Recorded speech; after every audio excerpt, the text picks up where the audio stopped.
Vou começar contando como que a gente se conheceu. Uhum.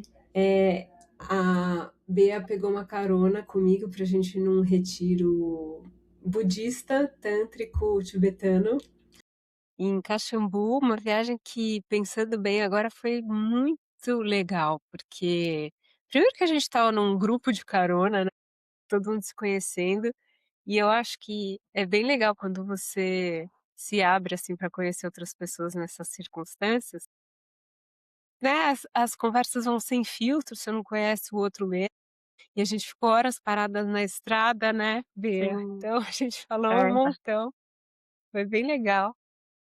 E lá que eu também adorei, acabei dividindo o quarto com você, aquele quarto incrível, né, Uhum. gigante, naquele hotel centenário, aquela cidade toda muito diferente, cheia de fontes da juventude, generativas, muito incrível.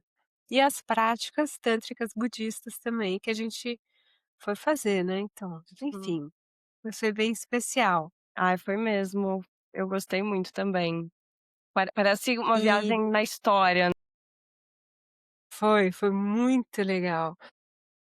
E você também, né, veio super recomendada por uma pessoa que eu já conhecia e já confiava, que é a Débora, que já bati um papo com ela aqui também. E que me iniciou, de uma certa forma, nessa jornada maravilhosa do budismo tibetano também. E a Bia, ela é psicóloga formada pela UFRJ, doutora em psicologia clínica e neurociências pela PUC-Rio. Vi isso lá no seu LinkedIn.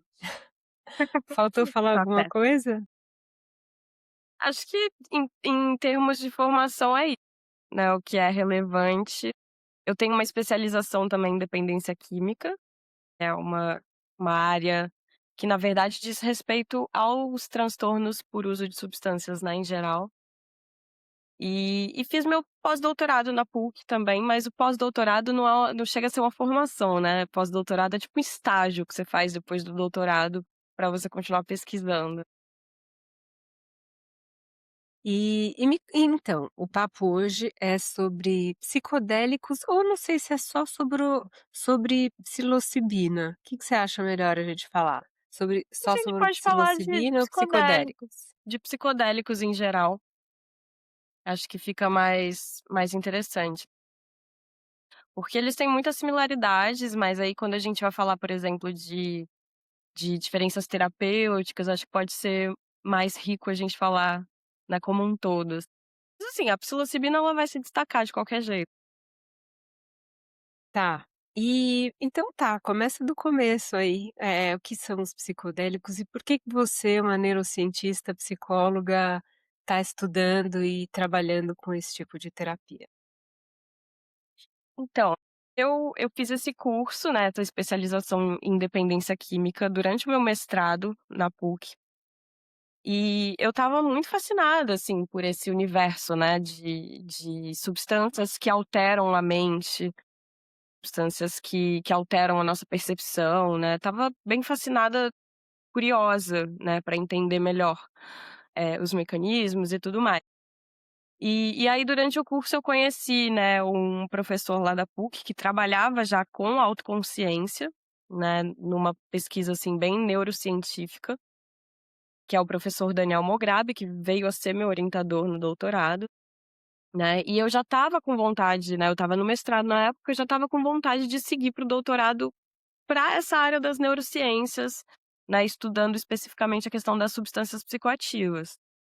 E aí eu conversei com o professor Daniel para ver se a gente poderia, de repente, desenvolver uma pesquisa, né, lá no laboratório dele, porque eu queria realmente, né, que fosse esse recorte da neurociência.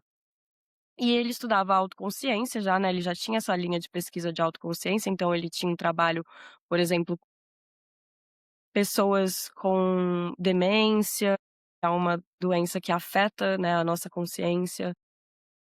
Psiquiátricos também. E aí a gente achou que seria interessante, né, fazer uma linha de pesquisa, usando os psicodélicos como ferramenta do estudo para o estudo da autoconsciência.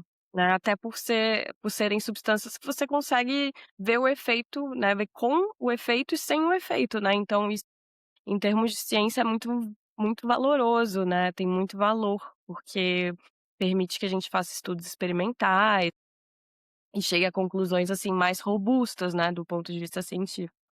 A gente, teve, né, essa parceria e desenvolveu esse projeto, né, de estudar, então, a autoconsciência no efeito da psilocibina, né. A psilocibina, ela é o componente, né, o princípio ativo aí dos cogumelos mágicos. E aí já falando, né, da definição dos psicodélicos, né, os psicodélicos, eles são essas substâncias que alteram a consciência, alteram a percepção.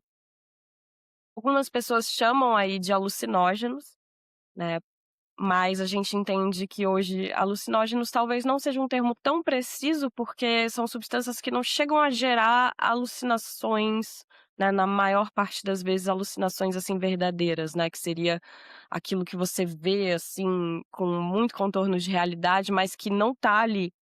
São substâncias que tendem a gerar mais distorções perceptivas, né, muito conteúdo de como se fosse sonhos, né, acordados, vívidos. Então, existe esse termo psicodélico que veio lá da década de 50, que é muito interessante porque a palavra, né, psiquedelos, vem aí tem uma etimologia de manifestação da mente. Então é como se fosse mente manifesta, o significado da palavra psicodélicos. O que faz muito mais sentido, porque realmente o que a gente observa é que essas substâncias alteram a percepção, mas elas trazem conteúdos que já estão, né, dentro de nós, né, que tem a ver com a nossa história, que tem a ver com as nossas percepções, e outros conteúdos também. Enfim, aí a gente vai falando mais pra frente. E o que é a autoconsciência para esse professor e para você? E já vou emendar numa próxima pergunta que é: o que é a expansão da consciência para a ciência? Uhum. Dentro desse contexto dos psicodélicos, ou não? Não, acho que você pode falar no geral. Tá, tá bom.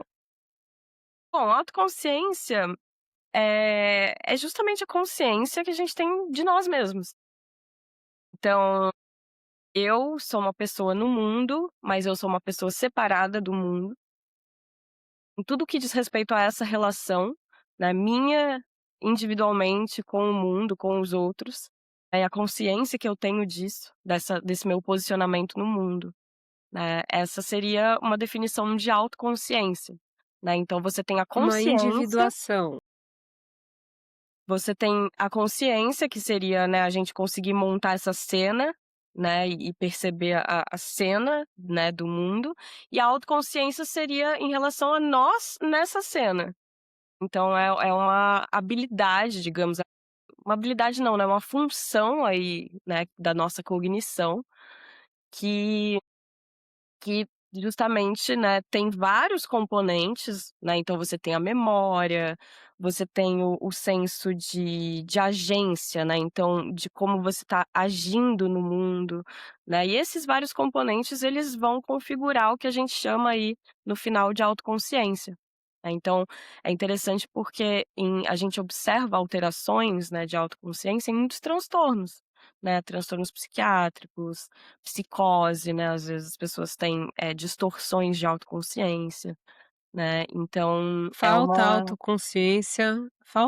uma consciência em alguns transtornos. digamos que tem alguns transtornos que a gente tem uma autoconsciência desestruturada.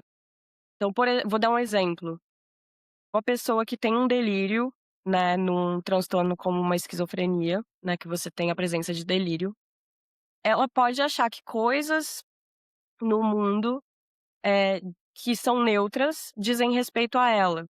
Por exemplo, parou um carro aqui, ligou uma seta, eu acho que aquela seta, ela tem relação comigo, eu acho que na verdade aquele carro tá passando uma mensagem pra mim. Então ela tem essa desestruturação de entender que não se refere a ela, né, e isso tem a ver com emoção, com várias coisas, né, vários componentes.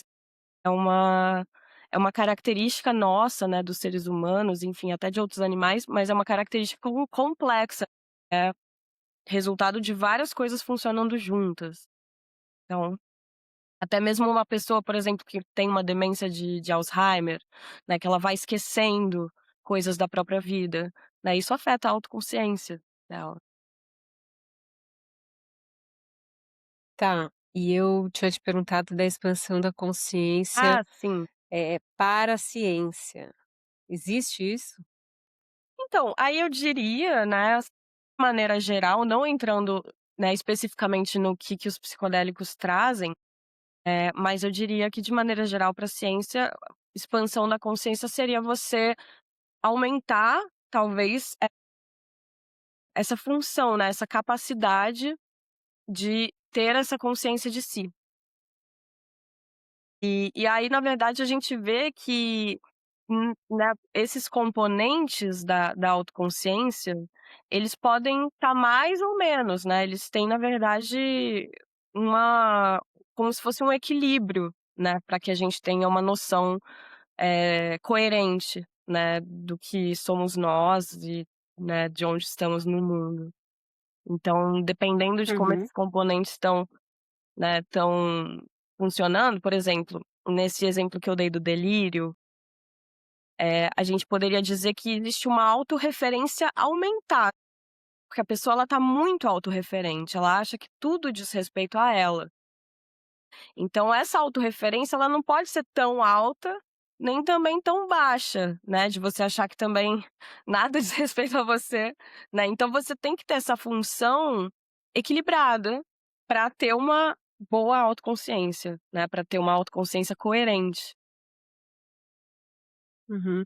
E quando você olha, assim, física e quimicamente um cérebro, acho que você trabalha com isso também, né, com Uhum. imagens, né, de como funcionam todas as funções cognitivas do cérebro.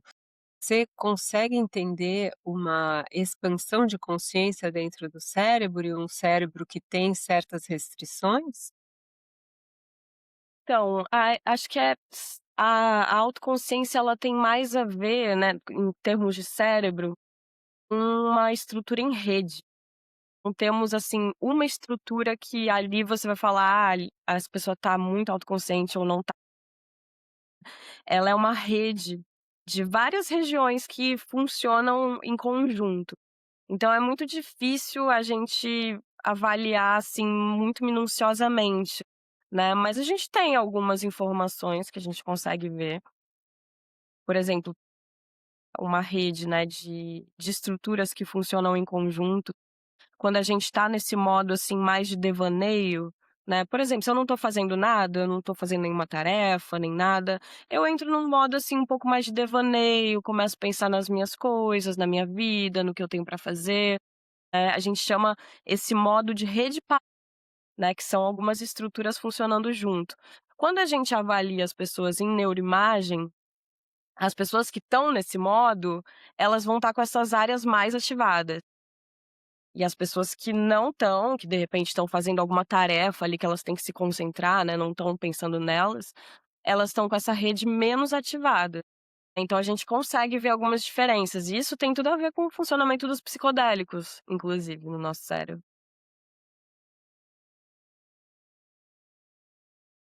Saiu o som pra mim, não tô te ouvindo. Tá, tinha apertado aqui. Antes da gente entrar nesse assunto de como os psicodélicos podem ajudar nessa autoconsciência, acho que eu, né, confundi um pouco ou juntei tudo em autoconsciência com expansão da consciência e também até com talvez autoconhecimento, que é um Uhum, termo mais usado assim na linha esotérica, vamos dizer, né, coisas que te uhum, levam para o autoconhecimento. Então, eu entendo que o autoconhecimento ele é um instrumento para a autoconsciência e que a autoconsciência também leva ao autoconhecimento, enfim, uhum, 2 formas de alcançar a mesma coisa, você estar mais, eh, talvez tranquilo e em paz com aquilo que você é, e em relação ao mundo, e até mais autorregulado para conseguir superar todos os desafios que você pode encontrar na vida. Seria isso? Sim, perfeitamente, porque, né, eu acabei falando mais da autoconsciência, né, mas acho que quando a gente fala de expansão da consciência em geral, ela tem muito a ver com a nossa percepção do mundo, percepção dessa cena, dessa nossa vivência. Então acho que uma expansão da consciência também tem a ver com uma certa flexibilidade, uma flexibilidade cognitiva, então você conseguir, perceber mais informações do mundo, informações, né, de uma forma mais neutra, em assim, um julgamento prévio, porque o nosso julgamento ele vai filtrando, né, muitas informações. E assim, a gente capta muitas informações do mundo pelos nossos sentidos, enfim, e tudo isso é processado pelo nosso cérebro. Então, a partir do momento que a gente tem menos julgamentos, menos filtros, né, eu acho que rola também essa expansão de consciência, né, a gente consegue perceber melhor, né, o mundo, a gente consegue fazer mais associações. E aí tem os reflexos também em nós mesmos, no autoconhecimento, né, na forma como a gente processa tudo isso junto. Perfeito, bem, eu acho que eu, assim, entendi de uma outra forma essa sua explicação e adorei, se relacionando com aquilo que eu já experimentei pessoalmente Uhum. também. Mas então vamos falar o que que os psicodélicos têm a ver com isso. Você pode contar um pouquinho? Sim, então, acho que esse tema da expansão da consciência é um bom ponto, assim, de partida, né, na verdade, assim, eu até sou suspeita, eu adoro falar sobre isso, eu literalmente amo falar sobre isso. Então, assim, você tem, né, os psicodélicos Você de está modo no ge lugar certo. que bom. De modo geral, os psicodélicos eles atuam no cérebro de uma maneira global, né. Esses psicodélicos que são mais, né, a gente chama de psicodélicos clássicos, né, que eles têm uma atuação mais específica ali nos receptores de serotonina, que é, por exemplo, LSD, cogumelo mágico, DMT, né, que está presente no chá de ayahuasca, mescalina, né, esses psicodélicos eles têm aí uma atuação muito semelhante entre eles. Algumas diferenças, por isso que a gente chama ele de psicodélicos clássicos, porque eles têm esse mecanismo aí muito vinculado com a serotonina, né, entre outras coisas. Começou, né, a classificação começou meio a partir daí.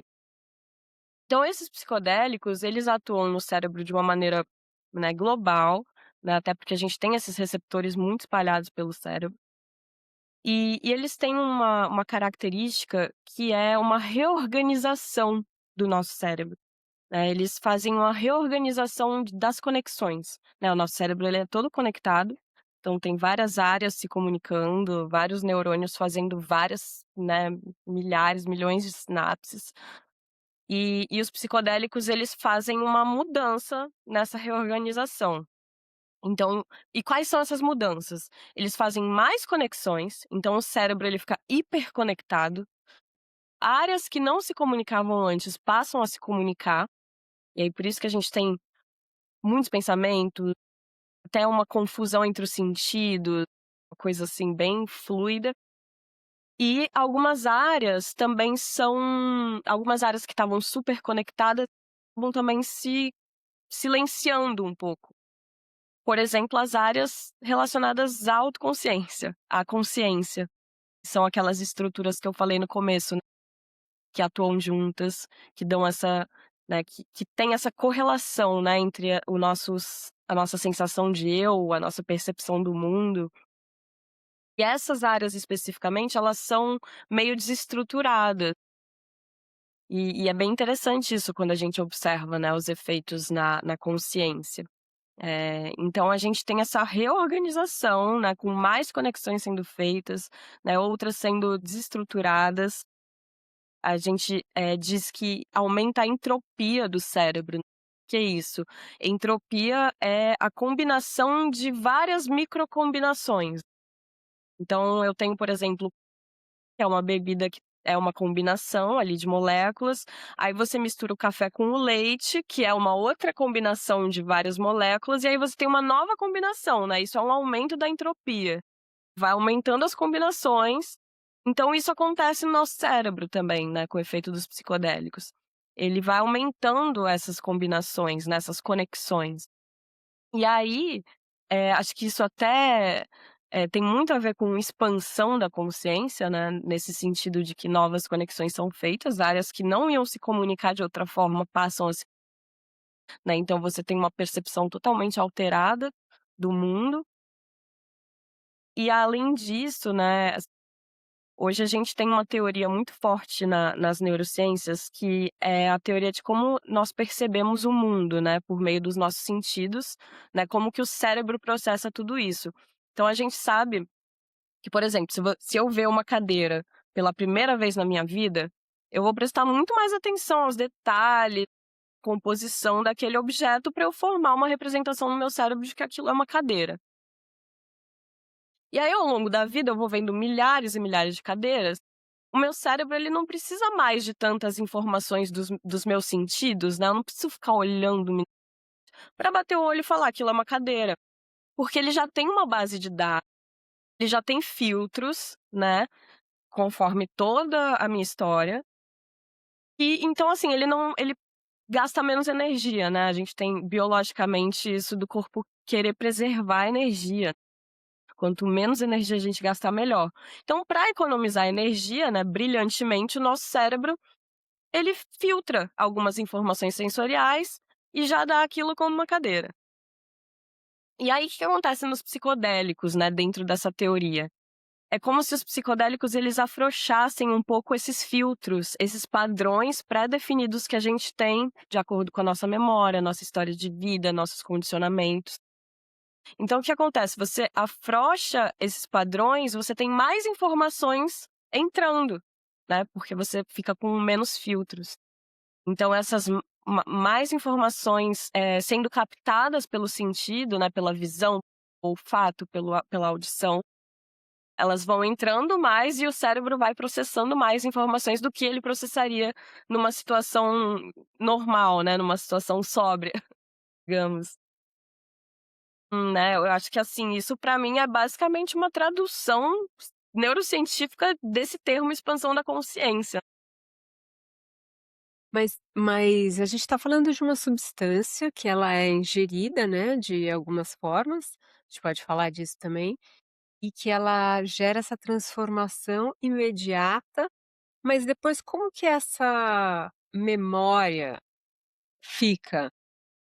Ou é uma coisa momentânea e depois o efeito acaba, ou existe um efeito tardio também? Como é Uhum. isso?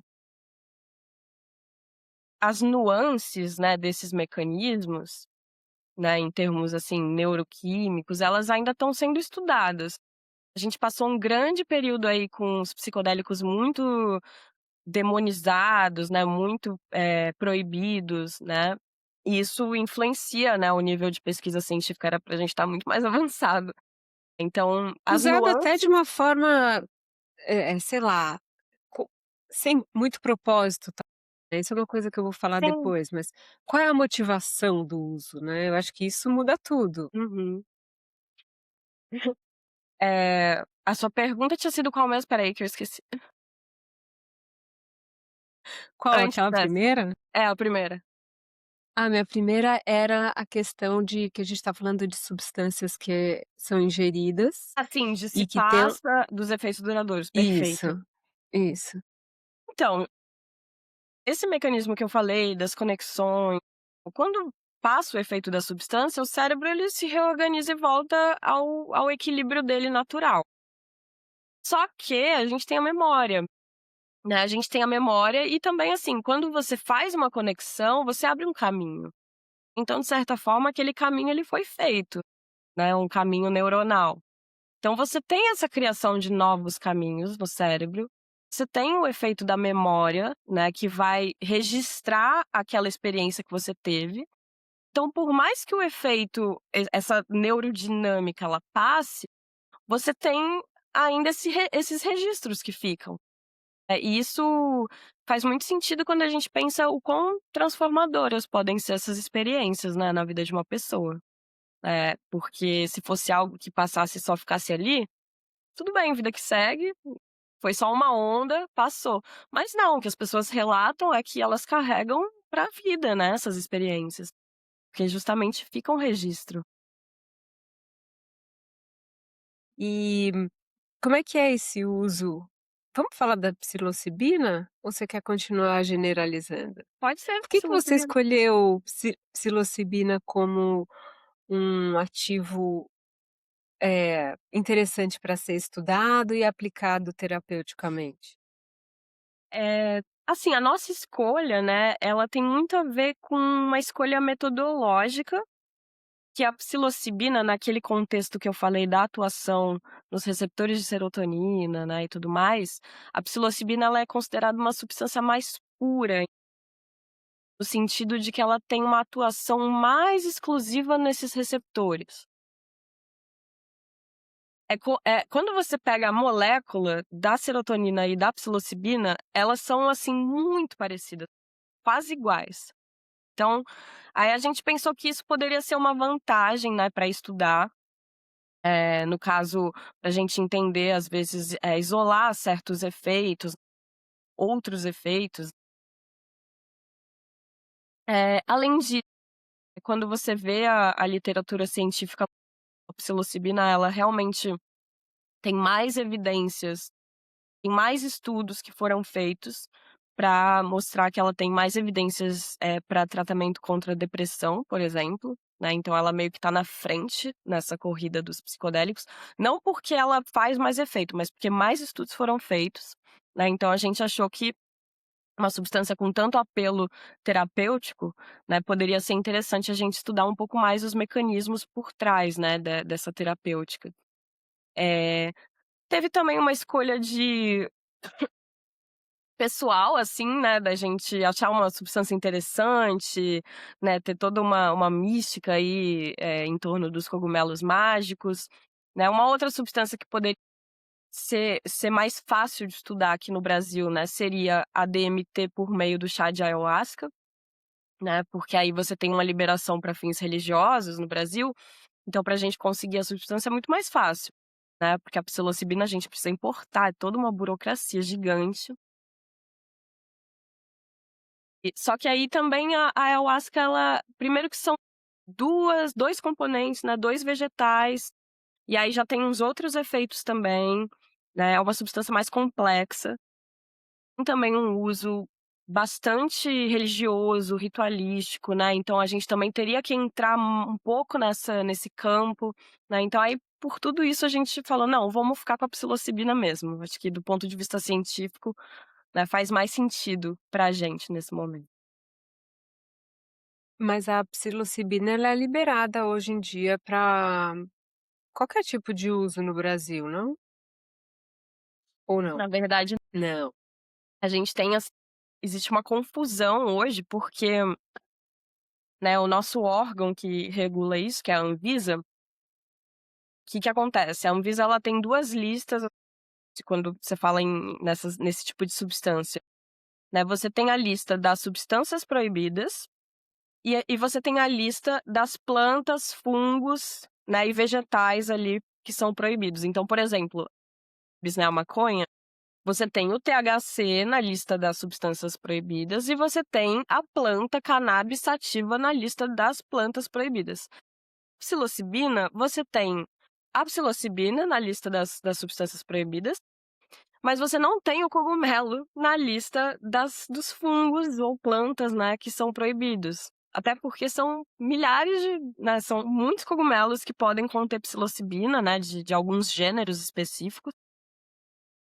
Não sei se é por isso que a Anvisa não colocou na lista, não sei se é uma falha, não sei, mas eu sei que existe essa diferença que abre brechas, né, legislativas para você, né, comercializar o cogumelo mais facilmente, não que possa, né, mas caso aconteça, eu acho que do ponto de vista jurídico existe mais possibilidade de defesa, talvez, enfim, né, então na verdade é essa confusão que acontece pelos cogumelos não estarem nessa lista de, né, vegetais ou fungos proibidos.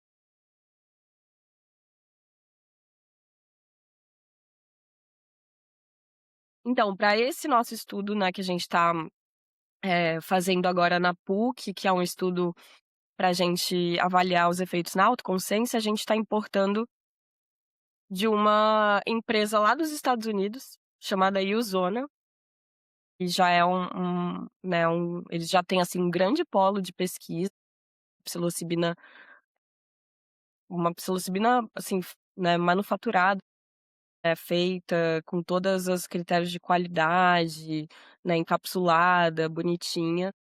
É porque aqui no Brasil, como é proibido, a gente não tem produção.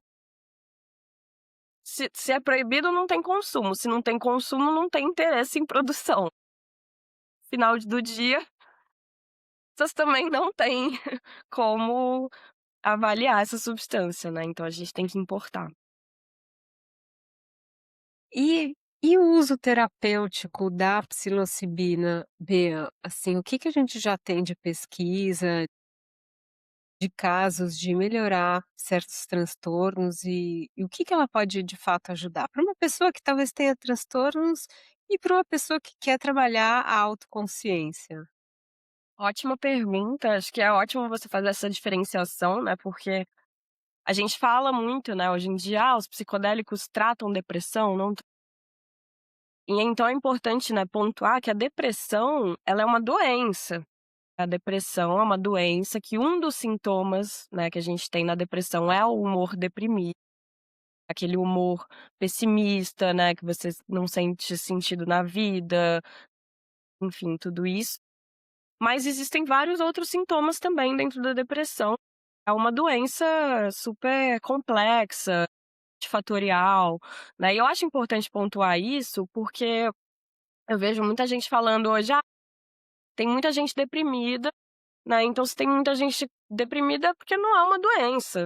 E na verdade não é isso, é porque a gente vive num sistema que é adoecedor, né, que contribui pra gente, né, desenvolver depressão, assim como se você viver num ambiente insalubre, você vai ter mais chances de ter doenças aí relacionadas à insalubridade. Então, a depressão é uma doença, e aí quando a gente fala de psicodélicos serem bons ou não para depressão, a gente tá falando desse quadro específico, o que é diferente da gente falar, por exemplo, de aumento de bem-estar, de aumento de satisfação com a vida, de aumento de autoconsciência, né, de todas essas outras coisas. Então o que que a gente tem hoje relacionado à depressão, né, do ponto de vista científico, que são estudos muito controlados, muito difíceis de serem feitos, né, a gente tem a substância que realmente tem mais evidências, né, que tem mais estudos que foram feitos, é a psilocibina, né, para depressão resistente, que seria um tipo de depressão que não melhora com antidepressivos normais, né, existentes aí já no mercado, né. Então são pessoas que já fizeram muitos tratamentos para depressão, não conseguiram melhora, e aí nesses estudos elas estão tendo melhoras com a psilocibina, né. Mas a gente tem, assim, uma discussão que é feita hoje, porque são evidências que não são conclusivas, né, porque a gente tem muita dificuldade metodológica, né, com o estudo dessas substâncias. Então você tem dificuldade, por exemplo, de separar o que que é o efeito da substância e o que que é o efeito do contexto, a terapia que você faz junto, da expectativa das pessoas. Então, por exemplo, a gente fala muito da questão do efeito placebo, né, o efeito placebo ele é um termo que, na minha opinião, foi muito injustiçado ao longo dos anos, porque as pessoas acham que efeito placebo, "Ah, tal coisa é efeito placebo, significa que não tem efeito", né, e na verdade não é isso. Se tem efeito placebo é porque teve efeito. Se uma pessoa toma um remédio e a outra toma uma bala de farinha e as 2 melhoram, é porque a bala de farinha teve um efeito. O efeito placebo, na verdade, ele significa um efeito inespecífico, né, ou seja, um efeito que existiu, mas que a gente não sabe de onde veio. Do que pode ser? Pode ser tudo isso que eu falei, pode ser a expectativa da pessoa, então ela sabe que ela tá tomando um psicodélico, e aí será que isso influencia? Né, então, na ciência a gente tem que controlar essas variáveis, né, a gente tem que, por exemplo, o participante ele não pode saber se ele está tomando uma bala de farinha ou se ele está tomando um remédio, porque se ele souber que tá tomando remédio, pode ter esse efeito da expectativa. E aí quando a gente fala de estudos com psicodélicos, é muito difícil a gente fazer isso, né, é muito difícil as pessoas não saberem que elas estão tomando um psicodélico, pelo próprio efeito que elas sentem. Então, a gente tenta hoje achar placebos, por exemplo, que tenham alguns efeitos que podem levar a pessoa a falar: será?". Então, esses estudos, eles são estudos que realmente trouxeram evidências, né, trouxeram essas evidências de melhora, mas eles têm que ser observados com cautela por conta dessas dificuldades que a gente tem em fazer o cegamento dos participantes. Saberem que eles não saberem, né, na verdade, que eles estão tomando a substância, é o que é difícil nos psicodélicos. A gente fazer também, né, a questão do setting, né, do contexto, que é muito importante o contexto que você está tomando o psicodélico, o tipo de apoio que você tem ali, né, é muito importante também a gente diferenciar se é isso que está fazendo o efeito ou se é a substância em si, né. Então assim, resumindo, o que a gente tem hoje é que realmente a gente tem muitas evidências para acreditar que existe o efeito farmacológico mesmo da substância, mas que talvez ele seja ampliado por esses outros fatores. Então, que existe efeito, que existe melhora, isso existe. A gente só não sabe exatamente o que tá rolando para fazer a melhora. E você pode explicar como que é esse contexto terapêutico que a pessoa toma essa substância, para quem não sabe do que a gente está falando? Então, isso é super importante, né. A gente geralmente esses estudos, claro que alguns estudos eles vão diferir na metodologia, mas em geral, você tem sessões preparatórias, você tem sessões que você vai explicar para a pessoa o que vai acontecer, entender quais são as expectativas dela, vai avaliar os riscos, porque são substâncias que não é para todo mundo usar, né, tem pessoas que têm vulnerabilidades aí que podem ser, né, agravadas com essas substâncias, então você vai avaliar isso, né. Aí você vai ter a sessão realmente com a substância, nessa sessão, por exemplo, quando a gente fala de psilocibina, ela dura horas, você São vai individuais? acho que eu não me lembro agora de ter visto estudo com sessões em grupo, desses estudos que eu tô falando para depressão, tá. Sim. Pode ser que Então a tenha. pessoa recebe já uma atenção mega especial Sim, nessa horas de tratamento. sim, sim.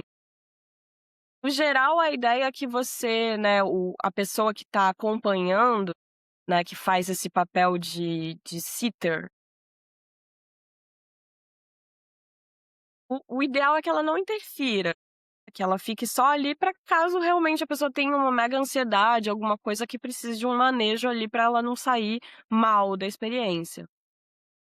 Então, geralmente, esses estudos, né, você coloca uma venda, você coloca uma música, né, agradável e que tem a ver ali com a experiência, e aí você passa, né, pela experiência, e depois você volta às vezes no laboratório de pesquisa, né, ou no hospital, qualquer lugar que, né, seja feito, você volta para você ser avaliado em relação aos seus sintomas, né, se melhorou, se não, né, em relação ao que você sentiu, como foi a experiência, né. E um ponto importante também é que geralmente depois que você tem essa experiência, você tem, o que se chama de sessão de integração, que é uma sessão, às vezes com psicólogos, né, ou com terapeutas, em que você integra essas experiências que você teve com a substância, com coisas da sua vida, né, você meio que dá sentido para tudo isso, né, e essas sessões são muito importantes, assim, para esses desfechos terapêuticos, né. Então a pessoa, aí a gente falando de um uso não clínico, né, uma pessoa que usa e de repente tem uma experiência super de ansiedade, alguma coisa que ela não conseguiu manejar, e aí ela não integra essa experiência, não elabora ela, não reflete, isso pode acabar até de repente fazendo mal para ela. Então, por isso que eu falo, assim, que não é só o psicodélico, né, é toda essa estrutura que vem junto, né, na terapia psicodélica. Mas eu acho que o que você fala também é o estudo dessa neuroplasticidade, vou usar um termo seu agora. Perfeito, Essa tá entendido. oportunidade, é, essa oportunidade desse momento neuroplástico, né. Uhum. E o que que ele pode contribuir para uma autoconsciência ou uma expansão de consciência da vida dessa pessoa que está sofrendo ali, aprisionada talvez num padrão de pensamento. É interessante isso que você está falando, né, porque esses estudos, né, apesar da gente ter tido esse hiato, né, por conta da proibição, esses estudos eles são muito antigos, né, na década de 70 a gente já tinha muitos estudos com psicodélicos. E o modelo, tinha alguns modelos diferentes dessa terapia com psicodélicos naquela época, principalmente, né. Hoje é mais esse modelo que eu falei, né, que a pessoa tem a experiência ali e tem um acompanhamento meio de suporte. Mas naquela época tinham alguns estudos, alguns, psicólogos, psiquiatras, que eles usavam a substância para a pessoa fazer terapia. Então, como se fosse uma ferramenta para desbloquear certos conteúdos, para você poder, né, canalizar ali durante realmente uma sessão de terapia, enquanto você estava sob o efeito, que é muito interessante também, como se o psicodélico fosse um facilitador para a sessão de terapia. Tem muita gente que fala isso, né, pessoas que fazem uso, assim, né, em contexto não controlado, muita gente relata que é como se fosse uma sessão de terapia muito intensa, né, em que você vai refletir sobre sua vida, sobre o mundo, né, as questões que são pertinentes para você. E eu acho que uma questão, assim, também que algumas pessoas podem ter curiosidade é: um uso, uma sessão pode fazer uma grande diferença na sua realidade ou na sua doença? A gente vê isso nos estudos, tem estudos que, né, com todas as ressalvas que a gente tem, mas tem estudos que mostram que uma sessão foi suficiente para diminuir sintomas depressivos e, mais do que isso, para também melhorar certos indicadores de bem-estar, de vida, né, que aí a gente está falando de uma coisa não necessariamente dentro de um quadro de transtorno. Tem estudos que mostram que com uma dose de psilocibina, esses efeitos, né, ficaram, assim, ao longo de 6 meses ou mais, né. Geralmente, na verdade, esses estudos, como eles são muito recentes, a gente ainda não tem tanto tempo para poder avaliar, né, o quanto dura. Você tem também um outro psicodélico que é a acetamina, né, ou esquetamina, enfim, que é meio que a variação aí de uma substância, que não é um psicodélico clássico, né, como aqueles que eu falei que são mais da serotonina. E onde que ela tá na natureza? Essa aí eu não sei se eu conheço. A acetamina ela é um anestésico, ela é sintética. Sintético? É, Ah, tá. ela é um anestésico, né, então ela não é um psicodélico puro, ela é um anestésico que tem efeitos psicodélicos, né. E aí, nessa dose, né, aí tem uma dose que se usa que tem esses efeitos psicodélicos e ela é inclusive o único psicodélico que está aprovado para tratamento de depressão, no Brasil e em outros lugares do mundo, né. Num contexto totalmente hospitalar, assim, ambulatorial, porque é uma substância que você injeta ou então é um spray nasal também, né.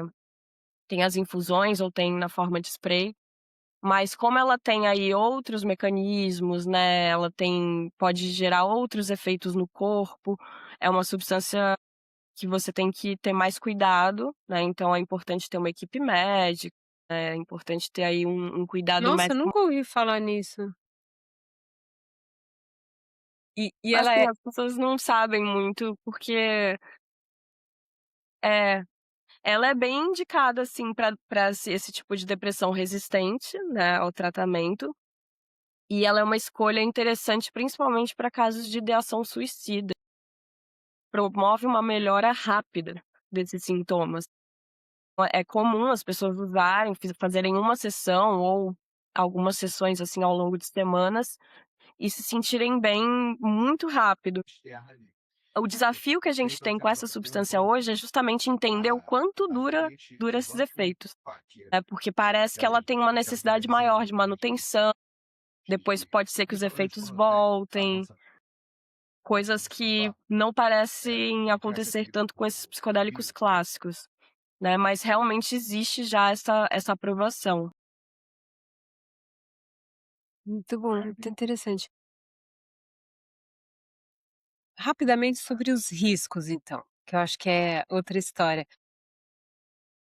Bea me mandou, não sei se você mandou para mim ou estava no seu Instagram e eu repostei, mandei para algumas pessoas um convite para quem quisesse experimentar esse tipo de tratamento, você tomar uma substância psicodélica num contexto controlado, com você, no laboratório da PUC, e surpreendentemente muitas pessoas vieram me falar: "Ai não, mas eu tenho muito medo", eu falei: "Não, mas olha, se você tiver curiosidade, acho que esse é o lugar e o momento, porque É, a gente vê provavelmente é o muita". contexto mais seguro para quem tem medo.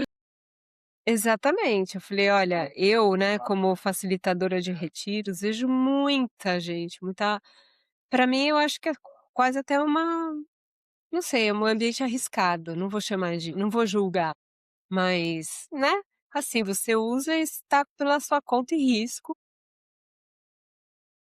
Então você fez esse convite, né, para a sociedade, quem tivesse interesse, poderia se candidatar para experimentar essa substância com você, no laboratório da PUC, e isso está rolando até agora, né, você ainda está A gente fazendo ainda esse tipo de tá experiências? Sim, a gente ainda tá precisando inclusive de participantes.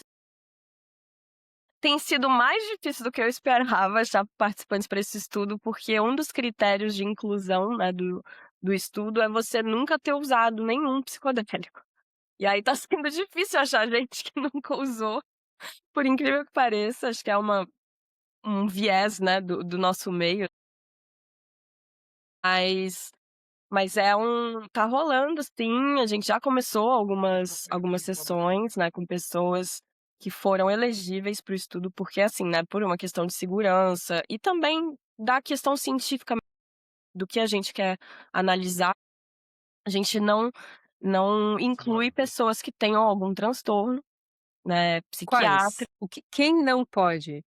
Então, principalmente, e aí vale para a experiência com psicodélicos em geral, né, para além do nosso estudo.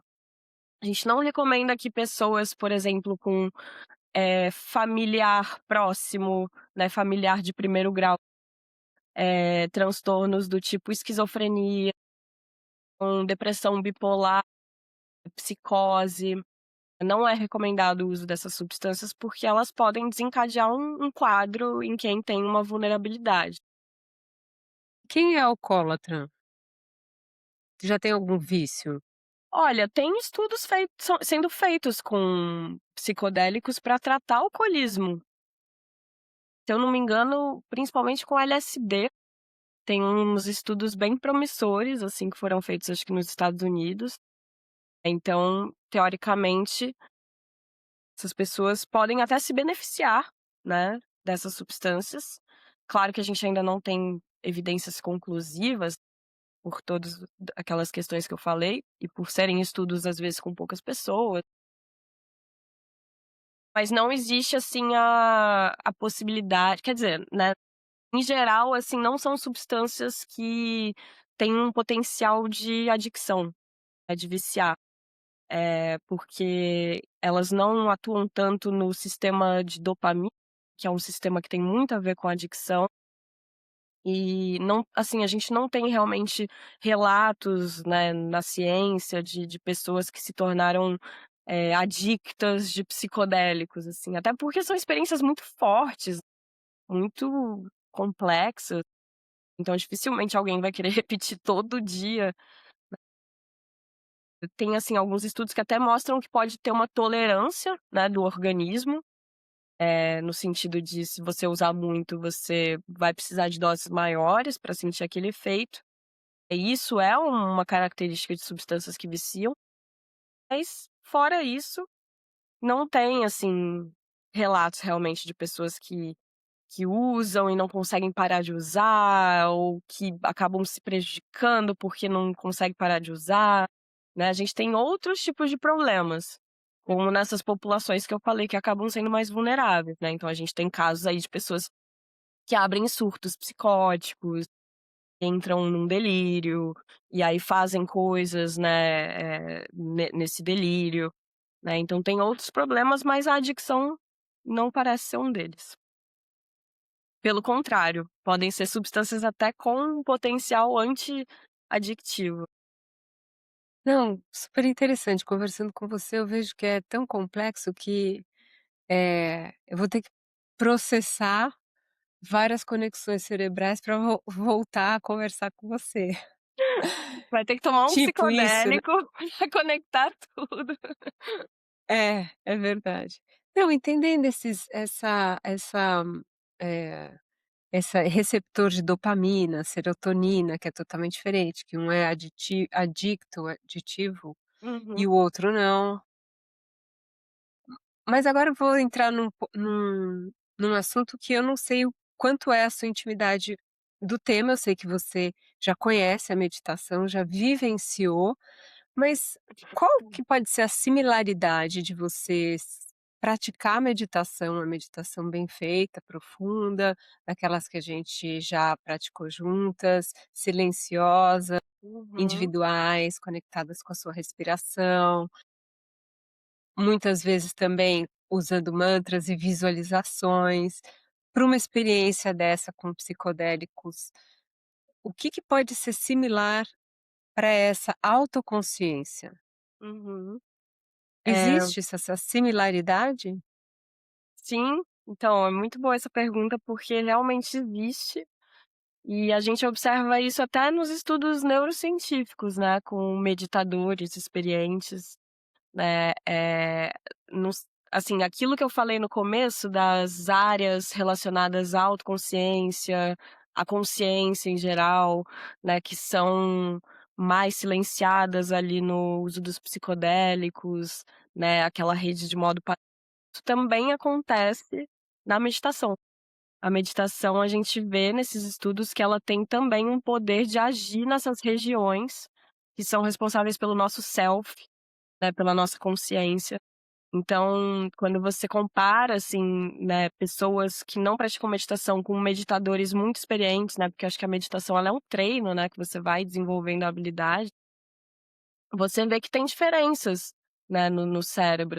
Tem realmente marcadores, né, em algumas dessas regiões, principalmente essas regiões relacionadas à consciência, né. Então é como se realmente fosse mais flexível.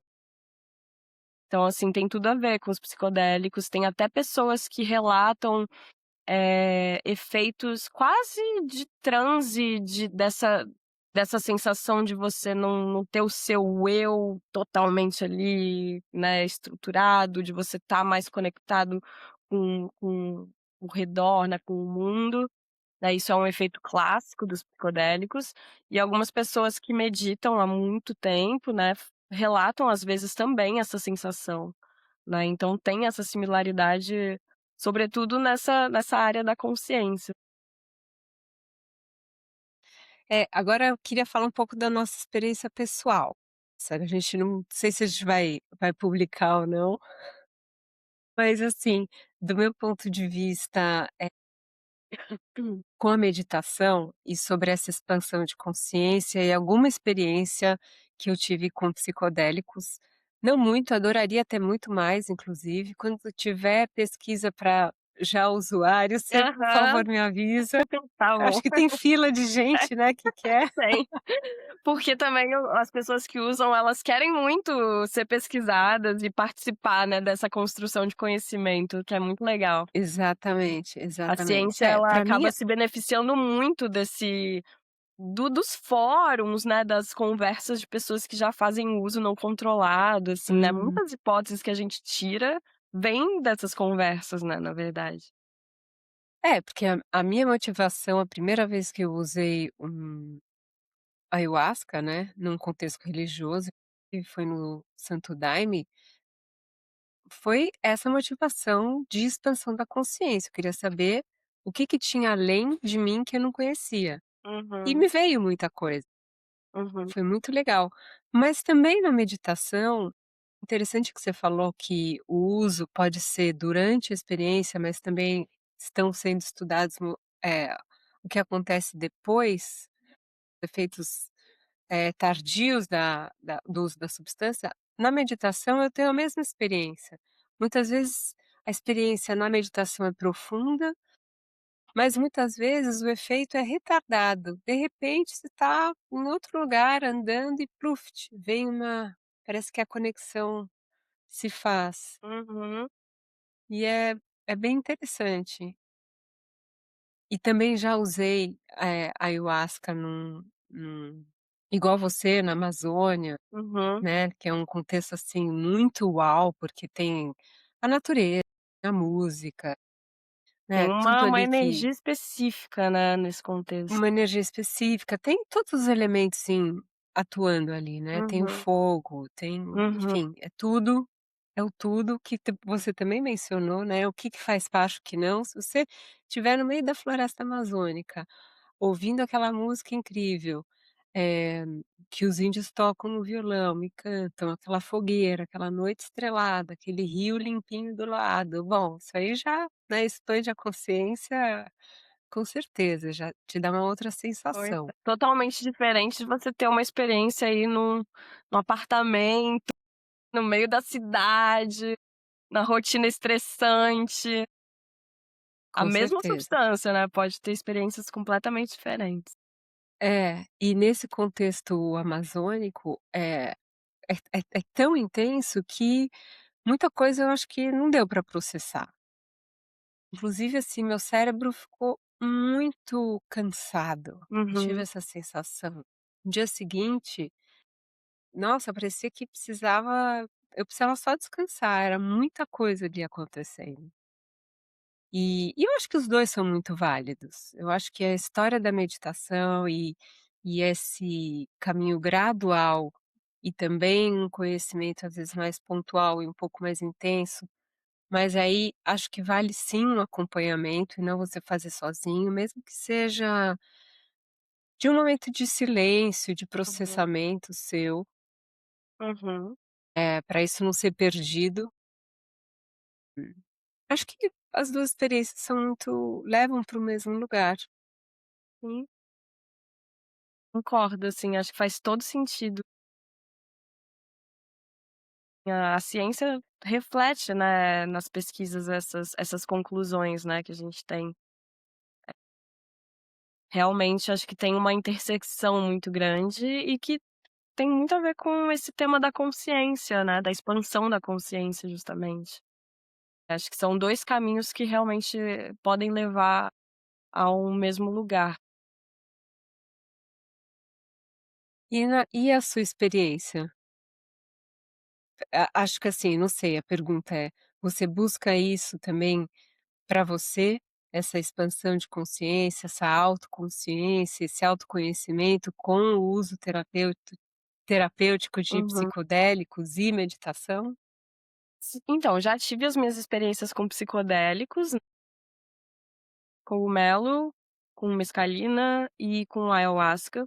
Mescalina foi uma dose muito pequena, num contexto mais, assim, social, então eu não cheguei a ter aquela experiência psicodélica completa, né, de dissolução do eu e tal. A psilocibina não, eu realmente usei quase que terapeuticamente, né, me auto, né, analisando, e foram experiências muito fortes. Não foram muitas experiências, não sou, assim, muito, cogumeleira, por incrível que pareça. E a ayahuasca eu cheguei a usar no Acre, né, numa aldeia, mas eu não senti muito efeito, eu acho que era uma dose fraca. Eu também estava com muito medo, que era todo um contexto de um documentário, e aí, enfim, tinha muitos fatores ali que eu acho que a ayahuasca me poupou um pouco. Falou assim: "Ah, você tá com medo? Melhor deixar quieto". Mas o cogumelo sim, eu tive experiências. Eu sinto a mesma coisa que você falou, assim, eu sinto que meu cérebro fica cansado, no dia seguinte. Eu tenho uma certa dor de cabeça, né, eu já tive muita enxaqueca ao longo da minha vida, eu tenho esse histórico familiar, então não sei se isso de alguma forma tem a ver. Mas assim, então não é uma experiência pra eu ter muito a qualquer hora, porque me custa muito, assim, cerebralmente, eu acho. Às vezes eu sinto também que eu gosto de ter intenções, né, de ter perguntas. Então, às vezes também eu sinto que não é a hora, tipo, não tenho alguma coisa específica. E eu faço tratamento também pra depressão, então eu tomo alguns medicamentos que você tem que ter um cuidado a mais, né, quando você usa essas substâncias. Então pra mim também tem todo esse trabalho, né, de pensar no meu tratamento. Então se eu interrompo os medicamentos, quanto tempo, então tem que fazer um planejamento que também torna as coisas um pouco mais complicadas. Mas eu fiquei muito satisfeita com as experiências que eu tive, assim, foram realmente expansoras. E agora eu busco muito, na verdade, a expansão de outras formas, principalmente atividades corporais e meditativas como a yoga, né, eu gosto muito de yoga, assim, pra mim também é algo que tá nesse mesmo caminho, sabe, porque me conecta com o corpo num sentido de consciência corporal, principalmente, e a mente, assim, e aquilo que você falou, né, ao longo do tempo os efeitos são muito, assim, realmente são muito reais. Nem sei dizer, assim, em termos de neurociência, o que que acontece exatamente, mas eu sinto que realmente há também uma expansão de consciência, maior consciência, uma maior autoconsciência. A meditação também eu tenho buscado, tenho muito interesse também nas práticas, tenho muita curiosidade científica também nas práticas, queria muito fazer um estudo também com meditadores, com meditação. Né, estudos são difíceis de serem organizados, um de cada vez. Mas, assim, tenho muito interesse realmente intelectual e pessoal de ser uma praticante mais assídua. Eu sinto que é um exercício, então tem que praticar pra ir melhorando, né, pra ir ficando mais fácil, aí acho que no começo a gente fica meio assustado, eu acho, até pela nossa mente, né, que tá sempre tentando resgatar a gente desse modo diferente e botar no modo automático, no modo padrão, no modo estressado. E aí isso dá um trabalho também no começo, mas assim, pessoalmente eu sou muito pró todas essas práticas. E não, primeiro eu vou comentar uma coisa que, eu convido uma neurocientista, psicóloga, pesquisadora de psicodélicos, pra conversar sobre isso, e ela me fala que a ioga é uma das melhores experiências autoexpansivas que ela tem, e isso é maravilhoso. Não era nem esperado. E realmente, assim, comentando, o ioga é fantástico. Parece que até, não sei, tá meio quase fora de moda o ioga clássico, porque ele é difícil, ele não oferece essas coisas "uau", né. Uhum, Realmente, somente quem pratica fica até meio: "Nossa, mas eu tô sentindo isso, ninguém tá falando que é tão incrível". uhum. Hoje em dia, eu não sei, eu sinto que já passou um pouco. Passou o hype, né, parece. Passou o hype, o que é hype hoje é só coisas incríveis, É. a luz, muito som, muito movimento, mas o sistema do ioga é muito perfeito para isso, para Uhum, tudo. E você mencionou o corpo como porta de entrada, também concordo, porque na verdade é um todo. A gente uhum. ainda tende a ver separado, né, Bea, o cérebro, a mente, a cabeça. Onde está a mente inclusive, tá? Como se Em que desse pra lugar, né? separar, né. É, exato. É muito perfeito. E falando também um pouco do budismo, tem aquele tripé do Buda, Dharma, Sangha, que é a consciência, né, que Buda, que você tem alguns lugares que você pode buscar, seja na meditação, seja ouvindo algum ensinamento. seja estudando mesmo, observando. Você tem a sanga, que são as pessoas que te apoiam, e você tem a prática, e a prática é o que você falou, é você ter essa consciência de fazer uma prática de acordo com o que vai te fazer bem, Uhum, com a tua consciência atual, tomar as boas decisões e esse é o caminho. Psicodélicos podem ajudar, mas você precisa ainda desse tripé bem fundado. uhum. Perfeito. É isso mesmo. E queria terminar te perguntando qual a sua intenção, qual é a sua motivação de fazer essas pesquisas e trabalhar com isso? Olha, são muitas, né. Hoje em dia a gente vai acumulando, né, motivações conforme a gente vai trilhando esse caminho. A gente vai acumulando coisas que falam: "Nossa, é isso, eu tô no caminho certo". Mas assim, inicialmente é uma grande curiosidade, acho que faz parte do meu espírito de ser cientista mesmo, desde pequena eu sou muito curiosa com tudo, quero entender os mistérios mais profundos da vida, da mente, do universo, né. E esse tema da autoconsciência, né, quando a gente fala dos estudos científicos, ele é quase um santo graal, assim, né, da neurociência, da psicologia, né, a gente entender exatamente o que é autoconsciência, o que é a consciência, né, o que é isso que nos torna tão humanos. Então, achei que os psicodélicos eram essa porta de entrada para estudar esse tema tão profundo. E aí depois eu fui meio que eu entrei por aí, né, e aí depois eu fui realmente entrando em contato com o mundo particular dos psicodélicos, que é muito interessante. A cultura, né, quando você vê os autores que usavam psicodélicos e escreviam ficção, tipo Aldous Huxley, assim, eu sou muito fã, e ele era não, foi um cara que escreveu As Portas da Percepção, que é um livro sobre psicodélicos, quase uma bibliazinha dos psicodélicos. Então acho que também eu tenho esse interesse da cultura, assim, que é muito forte, né, da contracultura também.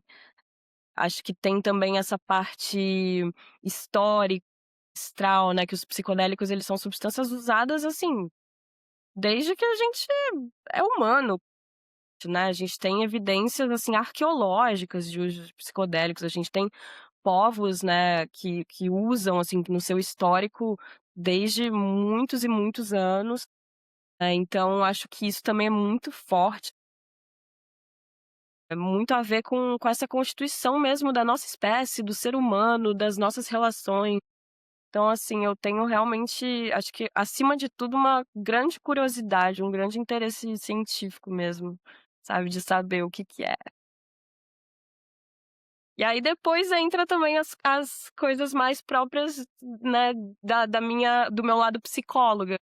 Poxa, são substâncias que podem ajudar pessoas, são substâncias que têm essa intersecção com a psicoterapia, então também tem esse lado da saúde, né, do cuidado de saúde, que também é tão importante.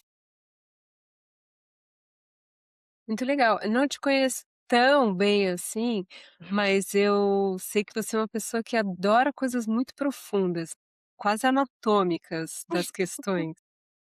É verdade. E eu, de alguma forma, também. Quando eu vou pesquisar alguma coisa, principalmente em mim, acho que eu sou o foco principal da minha pesquisa, Uhum.